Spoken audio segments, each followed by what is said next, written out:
আসন্ন বিধানসভা নির্বাচনকে সামনে রেখে বালুরঘাটে জশক্তি প্রদর্শনে কোনো খামতি রাখল না তৃণমূল কংগ্রেস। বিশাল জনসমাগম ও বর্ণাঢ্য মিছিলের মধ্য দিয়ে বালুরঘাট বিধানসভার প্রার্থী অর্পিতা ঘোষ এদিন তার মনোনয়নপত্র জমা দিলেন। বৃহস্পতিবার বালুরঘাটের পুরনো হাই স্কুল মাঠ থেকে শুরু হয় এই মহামিছিল। দলীয় পতাকা, ব্যানার, ঢাক, ঢোল, ব্যান্ড পার্টি এবং স্লোগানে মুখরিত হয়ে ওঠে গোটা শহর। প্রায় 6 থেকে 7 হাজারেরও বেশি কর্মী সমর্থকের উপস্থিতিতে মিছিলটি পরিণত হয় এক শক্তি প্রদর্শনে।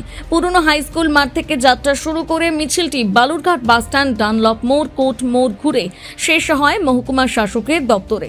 সেখানেই আনুষ্ঠানিকভাবে মনোনয়নপত্র জমা দেন অর্পিতা ঘোষ।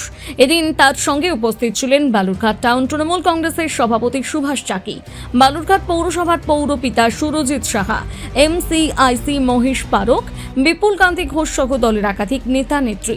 এছাড়া তৃণমূল ছাত্র পরিষদের রাজ্য সাধারণ সম্পাদক অমরনাথ ঘোষ সহ অন্যান্য নেতৃত্ব মিছিলে অংশ নেন। একই দিনে জেলার আরও 2 কেন্দ্রে তৃণমূল প্রার্থীরা মনোনয়ন জমা দেন। তপন বিধানসভা কেন্দ্র থেকে প্রার্থী চিন্তামণি বিহা এবং কুমারগঞ্জ বিধানসভা কেন্দ্রের প্রার্থী তোরাফ হোসেন মণ্ডল এদিন মনোনয়নপত্র জমা দিয়ে নির্বাচনী লড়াইয়ে আনুষ্ঠানিক সূচনা করেন।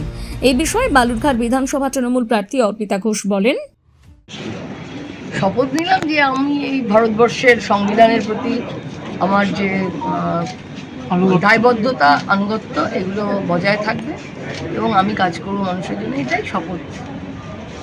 আপনার সঙ্গে দেখলাম যে বিজেপি প্রার্থী এই কেন্দ্রের যিনি ছিলেন তিনিও গিয়েছিলেন। আমার সঙ্গে না, আমার আগে ছিলেন। তার সঙ্গে কি কোনো সে তো দেখা হলে তো এটা তো স্বাভাবিক সৌজন্যে মানুষ দুটো কথা বলে, সেইটুকুই। উনি ব্যস্ত ছিলেন, উনিও জমা দিতে এসেছেন নমিনেশন, আমরাও ওয়েট করছিলাম। ন্যাচারালি তাতেই অতটুকু হাই হ্যালো সম্ভব। রাজনৈতিকভাবে কতটা তাকে গুরুত্ব দিচ্ছেন এই কেন্দ্রে? এইসব শব্দ বন্ধের কোনো মানে আমি খুব জাস্টিফিকেশন পাই না। কারণ দেখুন, রাজনৈতিকভাবে সবাইকে গুরুত্ব দিতে হয়। আপনি যদি গুরুত্ব না দেন তাহলে জানবেন যে আপনি পিছিয়ে পড়বেন। কারণ কাউকে যদি আপনি মনে করেন যে কচ্ছপ, তাহলে সে আপনার ঘুমের আড়ালে কখন এগিয়ে চলে যাবে আপনি জানেন না। অতএব গুরুত্ব সবার আছে, সবাইকে সমান গুরুত্ব দিয়ে আমরা আমাদের লড়াইটা লড়ব। বালুরঘাট থেকে রিপন ভৌমিকের প্রতিবেদন, নিউজ টুডে।